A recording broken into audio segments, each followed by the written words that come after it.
ভারত মাতার এই বীর সন্তানকে দেখে আমার মতো প্রত্যেক ভারতবাসীর মন একবার হলেও আবেগঘন হবে নিশ্চয়ই। সেখানে উপস্থিত থেকে অপর এক অফিসারের মুখ থেকে যখন পুরো ঘটনাটি শুনছিলাম, নিজের অজান্তেই বলে উঠলাম, এ কোনো গল্প নয়, এ তো বীরগাথা। যিনি শহীদ হয়ে গেছেন নিশ্চয়ই, কিন্তু আজও দেশের দশের রক্ষার্থে নিজের সবটা দিয়ে লড়ে চলেছেন।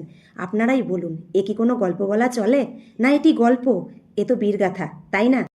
বাবা হরভজন সিং, ইনিই হলেন সেই ভারত মাতার বীর সন্তান, যিনি ছিলেন একজন ভারতীয় সেনা সৈনিক, যিনি নাথুলা পাসের কাছে রহস্যজনকভাবে শহীদ হয়ে যান। এই যে বীর গাথা, তা প্রত্যেকটা ভারতবাসীর মনে সারা জীবন বিশ্বাস এবং শ্রদ্ধার বিষয় হয়ে থাকবে।